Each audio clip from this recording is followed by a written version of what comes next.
Hi friends, welcome to Indu's kitchen. இன்றைக்கி நம்ம சேனலில் ரொம்ப டேஸ்டியான ரொம்ப குயிக்காக செய்யக்கூடிய பிரியாணி ரெசிபி தான் பார்க்க போகிறோம். Hyderabadi style chicken biryani. இதை ரொம்ப குயிக்காகவும் ரொம்ப ஈஸியாகவும் எப்படி செய்கிறது அப்படின்றத பார்க்கலாம். வாங்க நம்ம இப்போ செய்ய ஆரம்பிக்கலாம். ஃபர்ஸ்ட்டு நான் ஒரு 300 கிராம் பாஸ்மதி ரைஸ் எடுத்துகிட்டு அதை நல்லா 2 தடவை கழுவிட்டு தண்ணியில் ஊற வைக்கிறேன். இது 20 நிமிஷம் ஊறட்டும். இதில் நான் ஒரு 300 கிராம் சிக்கனும் கொஞ்சம் பிரியாணி ஸ்பைசஸ், ஒரு பட்டை, ஒரு கிராம்பு, அந்த இலை கொஞ்சம் சேர்த்துருக்கேன். ஒரு 1/4 ஸ்பூன் அளவு மஞ்சள் தூள், 1/2 ஸ்பூன் அளவு பிரியாணி மசாலா, 1 ஸ்பூன் அளவு மிளகாய் தூள், 1 ஸ்பூன் அளவு மல்லித்தூள், இது 4யும் நான் சேர்த்துருக்கேன். அப்புறம் ஒரு 2 ஸ்பூன் அளவு தயிர், 1 ஸ்பூன் அளவு இஞ்சி பூண்டு விழுது, 1 ஸ்பூன் அளவு லெமன் ஜூஸ் சேர்த்துக்கலாம்.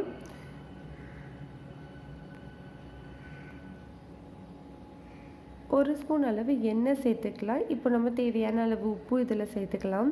சேர்த்துட்டு முதல்ல ஒரு 2 நிமிஷம் நல்லா பிசைஞ்சிடலாம். இதை பிசைஞ்சதுக்கு அப்புறமா நம்ம ஒரு கைப்பிடி அளவு புதினா இலை, ஒரு கைப்பிடி அளவு கொத்தமல்லி இலை, இது ரெண்டையுமே கலந்துட்டு ஒரே ஒரு பச்சை மிளகாயை 2ஆக கட் பண்ணிவிட்டு அதையும் நம்ம இப்போ சேர்த்துடலாம். சேர்த்துட்டு இதையும் ஒரு 5 நிமிஷம் நம்ம கையாலேயே நல்லா மசாஜ் பண்ணி விட்டுட்டு ஒரு 20 நிமிஷம் நம்ம இதை ஊற வைக்க போகிறோம்.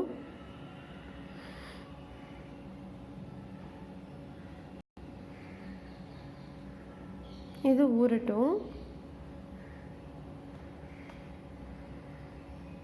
இதில் 1 கப் அளவுக்கு ரைஸ் எடுத்தோன்னா 4 கப் அளவு தண்ணி, இதுதான் மெஷர்மெண்ட். தண்ணியை கொதிக்க வச்சுட்டு இப்போ அரிசியை நான் சேர்த்துட்டு இது ஒரு 80% அளவு குக் ஆகணும்.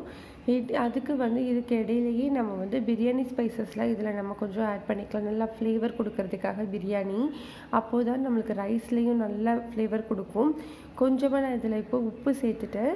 இப்போ இதில் பிரியாணி ஸ்பைசஸ், இந்த மரங்கத்தி மூக்கு, அதுக்கப்புறமா ஒரு பட்டை, ஒரு பிரிஞ்சி இலை ஒன்று சேர்க்கணும், ஒரு அன்னாச்சி பூ, இது எல்லாமே நம்ம சேர்த்துட்டு 1 ஸ்பூன் அளவு எண்ணெயும் நான் இதில் சேர்த்துட்டு இதை நம்மளுக்கு கொதிக்க வச்சிடலாம். ஒரு 80% அளவு வெந்ததுக்கப்புறமா நம்ம அதை ஸ்டெயின் பண்ணி எடுத்து வச்சுக்கலாம்.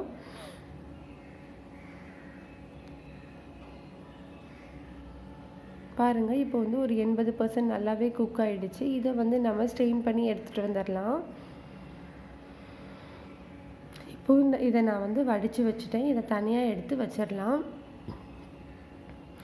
இப்போது நான் ஒரு கடாய் வச்சுருக்கேன். அந்த கடாயில் ஒரு 3 ஸ்பூன் அளவு எண்ணெய். இந்த பிரியாணிக்கு கொஞ்சம் எண்ணெய் ஜாஸ்தியாக தான் விடணும், அப்போ தான் நம்மளுக்கு ரொம்ப டேஸ்ட்டாக இருக்கும். அதனால நம்ம ஒரு 3 ஸ்பூன் ஆயிலை நல்லா ஹீட் பண்ணிடலாம்.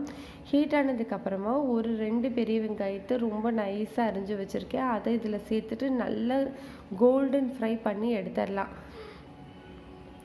இது இந்த ஃப்ரை பண்ண ஆனியன் தான் ஹைதராபாதி பிரியாணியோட ஒரு முக்கியமான ஒரு டிப்பு, ஸ்டைல் எல்லாமே ரொம்ப டேஸ்ட் கொடுக்குறதும் ஃப்ளேவர் கொடுக்குறதும் இதுதான். ஸோ நல்லா ஃப்ரை பண்ணி எடுத்துருங்க. இந்த அளவுக்கு நம்மளுக்கு ஃப்ரை ஆயிடணும். இப்போது நம்ம இதை ஒரு தனியாக ஒரு பிளேட்டில் எடுத்து வச்சுக்கலாம். நம்ம ஆனியன் ஃப்ரை பண்ண அதே எண்ணெயை தான் நான் இதில் யூஸ் பண்ணுறேன். பேலன்ஸ் இருக்கிற எண்ணெயில் நீங்கள் மேரினேட் பண்ணி வச்சுருக்கிற சிக்கனை நம்ம சேர்த்துடலாம். இப்போது நம்ம சிக்கனை சேர்த்துட்டு ஒரு 2 நிமிஷம் கிளறிட்டு நீங்கள் ஒரு மூடி போட்டு நல்லா ஒரு மூடி வச்சு மீடியம் ஹீட்டில் ஒரு 5 நிமிஷம் நம்ம வேக வைக்கலாம். இப்போ பார்த்தீங்கன்னா நம்மளுக்கு சிக்கனில் அந்த மசாலா எல்லாமே நல்லா கோட்டாகி இருக்குது. நல்லா அப்போ தான் நம்மளுக்கு ஃப்ளேவர் கிடைக்கும். ஸோ 20 நிமிஷமாவது நீங்கள் கம்பல்சரி ஊற வச்சுருங்க சிக்கனை. இப்போ நம்ம இதை ஒரு மூடி போட்டுட்டு ஒரு 5 நிமிஷம் நம்ம இதை மீடியம் ஹீட்டில் வச்சு வேக வைக்கலாம். இப்போது ஒரு 5 நிமிஷம் ஆகிடுச்சு. இதை நம்ம ஓப்பன் பண்ணி பார்க்கலாம். பாருங்கள், சிக்கனோட நல்ல மசாலாஸ் எல்லாமே கோட் ஆகிட்டுருக்கு. எண்ணெய் எல்லாமே சிக்கன்லேருந்து பிரிஞ்சு வர ஆரம்பிச்சிருச்சு. இப்போது நம்ம குக் பண்ணி வச்சுருக்கிற ரைஸை இதில் சேர்த்துட்டு ஸ்ப்ரெட் பண்ணி விட்டுறலாம்.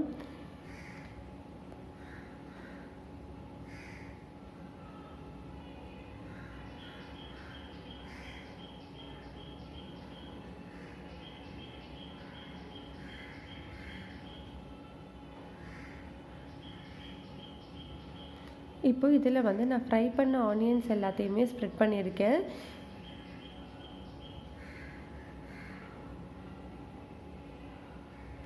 இதில் கொஞ்சமாக கொத்தமல்லி தழை, அதுக்கப்புறமா கொஞ்சமாக புதினா இலை, இது ரெண்டையுமே வந்து நம்ம தூவி விட்டுறலாம்.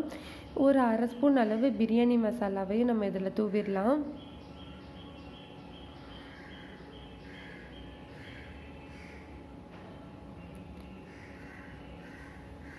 இப்போது நான் வந்து கொஞ்சமாக கேசரி கலர் ஒரு பிஞ்ச் எடுத்து அதை ஒரு 2 ஸ்பூன் தண்ணியில் வந்து நான் கலந்துருக்கேன்.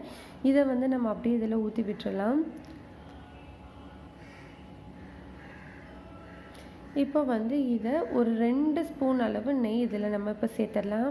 நெய் வந்து பிரியாணிக்கு ரொம்ப நல்ல ஃப்ளேவர் கொடுக்கும். ஸோ ஸ்கிப் பண்ணாமல் நெய் கண்டிப்பாக சேர்த்து பாருங்கள்.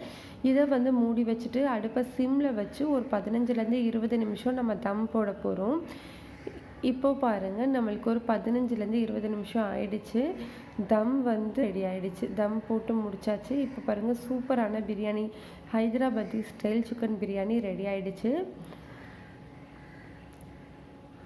சாதம் எல்லாமே உதிரி உதிரியாக பிரியாணி சூப்பராக வந்திருக்கு. உங்களுக்கு பார்க்கும்போதே கண்டிப்பாக நல்லா தெரியும். இந்த ரெசிபி உங்களுக்கு பிடிச்சிருந்ததுன்னா லைக் பண்ணுங்கள், ஷேர் பண்ணுங்கள், மறக்காமல் நம்ம சேனலை சப்ஸ்கிரைப் பண்ணுங்கள். கூடவே பெல் ஐக்கானை கிளிக் பண்ணுங்கள்.